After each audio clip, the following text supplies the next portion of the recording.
Rabia Mahmood. Today is August 30th, the day, International Day or United Nations Day again for the victims of enforced disappearances, which means this day is against enforced disappearances, a heinous crime. It's also something which is colloquially in Pakistan known as a missing persons issue. We know that for a fact that in Pakistan, while these were happening in the 1970s, 80s, and 90s, we saw an escalation and a very strategic, cynical use of enforced disappearances as a tool by state authorities after 2001, when General Musharraf used this in as sort of as a cover for war on terror. Having said that, today we have a very special guest with us. We have Amina Masood Janjua, who's the chairperson of Defense of Human Rights in Pakistan. It is a non-profit trust which works and campaigns against enforced disappearances and also documents this crime in the country. Amina is a rights defender and a campaigner against this crime, and also happens to be from the families of the disappeared herself, which means that according to international law, people like Amina, she herself is a victim of this crime, not just her husband, who was disappeared in 2005 with another gentleman, Faisal Faraz. How we understand enforced disappearance in the country, why we know so much about it now, is because of the work like activists and family members like Amina, but also so many others in Balochistan, in Sindh, and in groups in Karachi and elsewhere. We have a number of informal or formal collectives which are basically have been formed by families of the disappeared or largely communities which have been affected by it, which includes the Shia, which includes the political activists of different parties, but mostly of MQM. All of these people are frontline campaigners against this crime. So Amina, thank you for joining us. Today, we are going to speak to you. We want to understand, because when your husband was disappeared in 2005, initially you were recovering from it, as we've like spoken to you so many times on Neador, and people have read about you. You then started Defense of Human Rights, as a formal sort of organization and a collective. And you're a lawyer yourself now, and you have seen so many Supreme Court justices and so many governments over the year, and you're still documenting enforced disappearances happening in the country, because there have been thousands and thousands of cases. Can you tell us something about how enforced disappearances have only increased in the country and your work on against this crime? Thank you so much, Rabia. Yeah, it's an honor to be here. And as you said yourself, that I'm a victim as well as turned into an activist. So my husband disappeared in 2005, July 30th, along with his friend Faisal Faraz. And since that day, I have never looked back.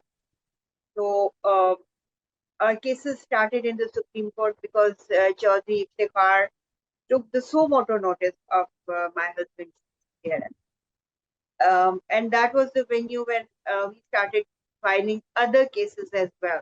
And that was the beginning of my organization. We laid the foundation of Defense of Human Rights along with the victims of enforced disappearance.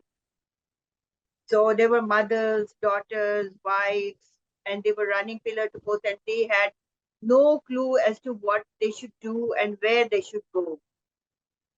Since that was the time of the Pervez Musharraf, and it was a dictatorial regime, so our freedoms or freedom of expression or everything was curbed. And of course, there was a judicial crisis at that time. So over the years, I had no idea that it's going to be that big a struggle. I had to, go on for years and years, and it's now 18 years now and still going. That I had seen like more than four governments which have changed, 4 regimes which have changed, and there are, I think, around 8 to 9 chief justices who have been changed. I think more than 4 to 5 chief of army staffs who have been changed. So it's a long struggle and still going on.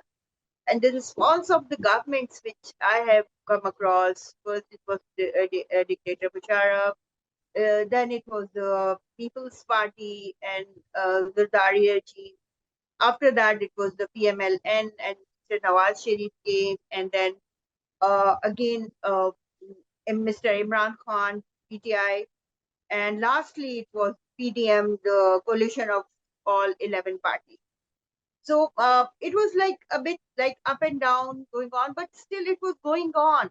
I am really shocked at this states' negligence and states' they have no political will to resolve this issue. What we have been facing is just the lip service. They come to our camps, they sit with us, they cry with us, but they don't do anything. There was a law which was tabled in the last PTI regime.